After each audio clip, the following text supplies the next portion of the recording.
This is the Light Unit Video 2. Let's begin by talking about information theory. Computers keep all of their information stored in terms of numbers 0 and 1. We call these bits. So if you want to send the letter of A, then you combine 8 of these bits into a code. So for A, it's 4 zeros, then a 1, 0, 1, 0. That is an A. So when a computer compiler reads 0, 0, 0, 1, 0, 1, 0, that is the letter A. The letter B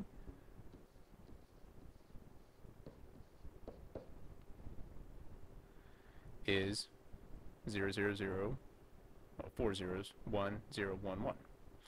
And then the letter C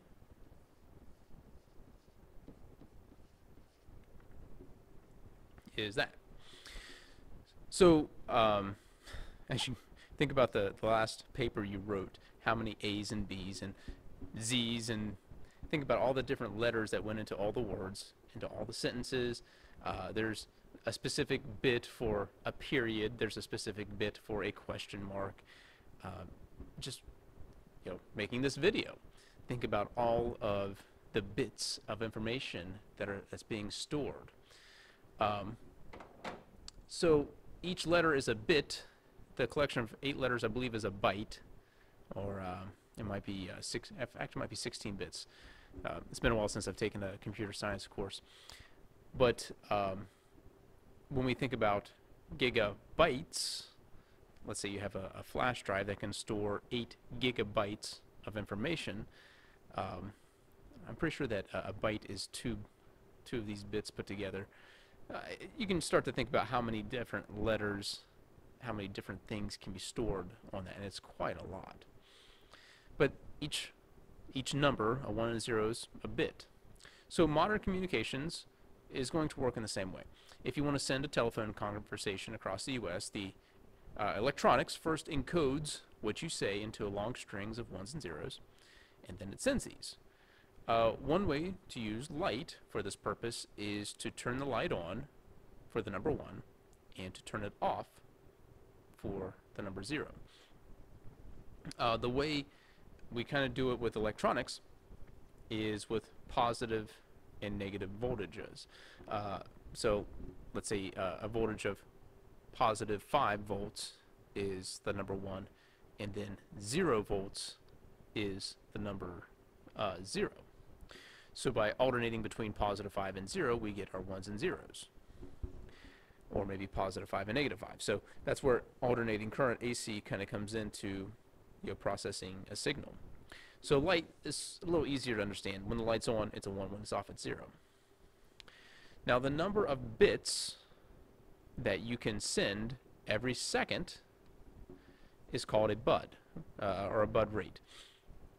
So the theory of information, which was developed by Claude Shannon in the mid-1940s, and what he discovered was that you cannot really send a signal faster than the frequency of the wave. Because if you think about the frequency, it's how quickly something's oscillating.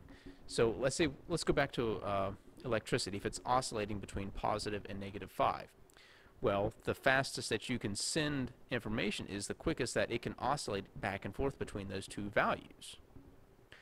So you cannot send information faster than that. Well, light is even faster. We can turn light on and off even faster than we can alternate a voltage between positive and negative 5 volts. So what he found was that the bud rate, R, is approximately equal to the frequency. So if you want to send a signal with a large number of bits per second, you need high frequency signals so that you can conveniently use.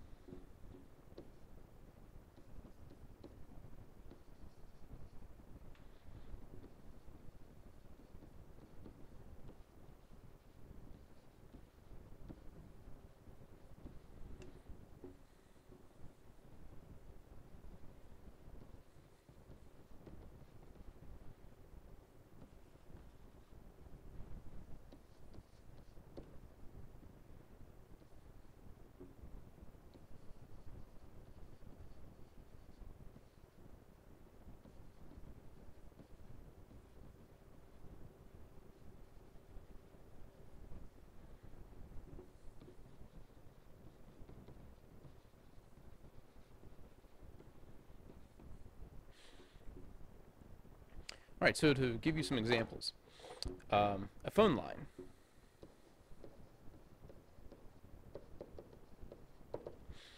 So a phone line is roughly 1 megahertz,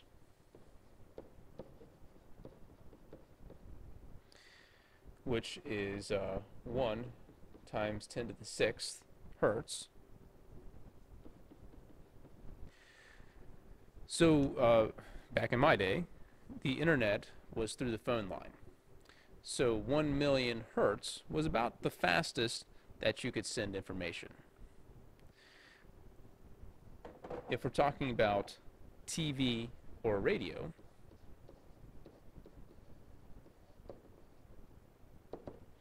now the phone line worked off of voltages, going back and forth between voltages.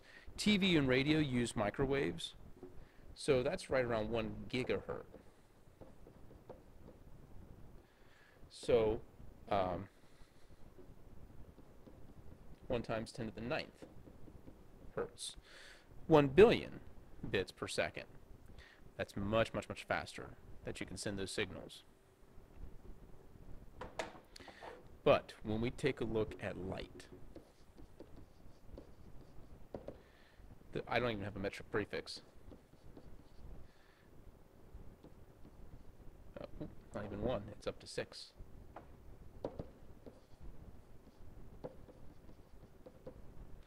Six times 10 to the 14th hertz.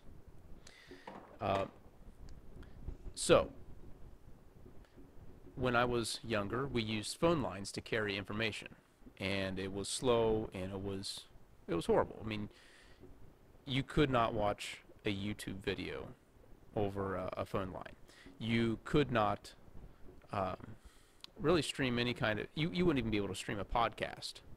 It was just too slow. It took forever to connect to the internet. It took forever to see a web page. You quite literally could time how long it took a web page to load.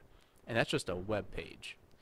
Then we moved to internet through Time Warner or satellite or something else, and suddenly there's a big jump in frequency. With the old phone line, basically all the internet was good for was sending emails.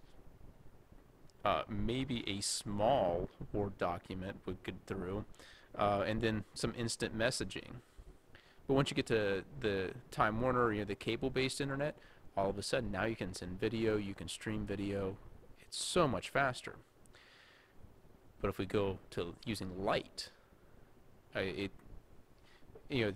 possibilities are endless. How much faster the internet could get. So let's talk about how we could use light, and that comes back to fiber optic cables. So the original, we call these light pipes, if you will. The original light pipes were just long, thin cylinders of glass. As these became thinner and longer, we started calling them fibers. The light would travel through the glass, and if it hit the edge, it bounced back in. So if there were any tiny scratches on the surface, some of the light could be lost. That led to the invention of graded indexed fiber, based on the same principle as like the sound channel. So in the graded indexed fiber, we have different glasses used with the highest index, which means the slowest light near the central axis, and the lowest index, the fastest light, near the outer surface. Remember that waves bend toward the slow. So what happens is, as we send this light signal through, since it bends towards the slow, this light signal gets trapped in the fiber optics. And it's kind of counterintuitive that we would want to slow down light. But by slowing it down, we can trap it inside this cable, this fiber. Now, we can also send multiple signals. Maybe this signal has this wavelength. Maybe this signal has this wavelength. We can send in a signal that has maybe this wavelength. So we can use one cable to send multiple signals. And as you might imagine, there's almost an infinite number of different wavelengths that we can send down there. So we can send multiple conversations, we can stream multiple videos, all that other stuff. All right, next thing I want to talk about is color. So even though light vibrates very, very fast, our eyes almost have superhuman properties that can distinguish individual frequencies. Now the common word for light frequency is what we call color. Red has a wavelength of right around 650 nanometers. Blue light has a wavelength right around 450 nanometers. That is really, really, really, really tiny. So let's say we want to find out the frequencies. So then for red, frequency equals wavelength over, or speed over wavelength. So that's 300 million divided by 650 nanometers. Nano means 10 to the negative ninth.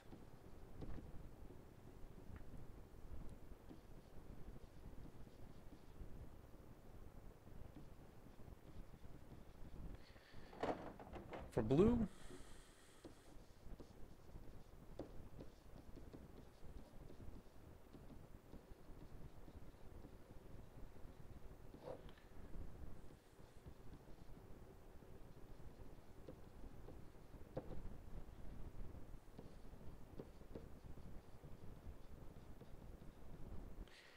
so we are seeing frequencies in the 10 to the positive 14th hertz range. I mean, it's almost mind-boggling. So one common acronym that we use to help us to remember, these different colors is Roy G. Biv. So red, orange, yellow, green, blue, indigo, violet. And red is going to have the longest wavelength and lowest frequency. So it has a very high wavelength, very low frequency.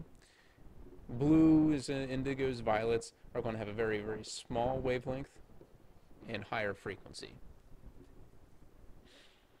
Now, another thing that we need to keep in mind is that energy goes with frequency. So as we increase the frequency, we also increase energy.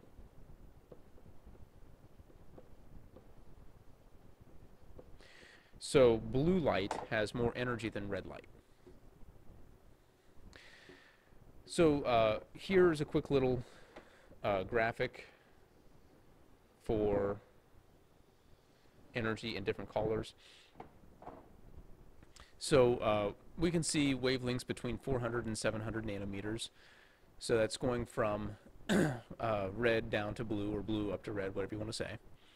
And notice how the energy increases when you go from red to the violet.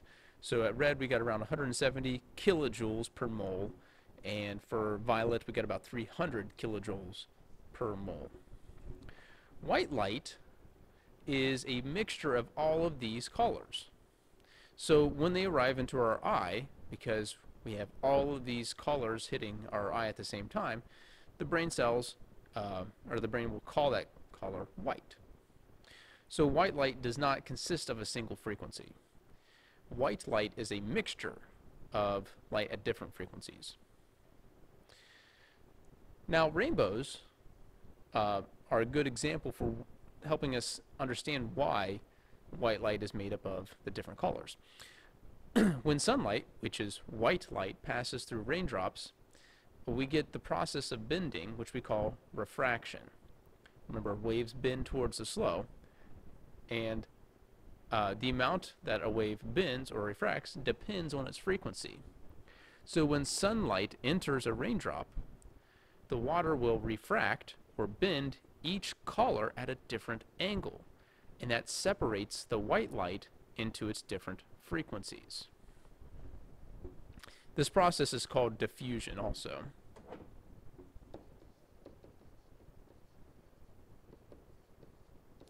So diffusion is the act of taking white light and breaking it up into its different colors.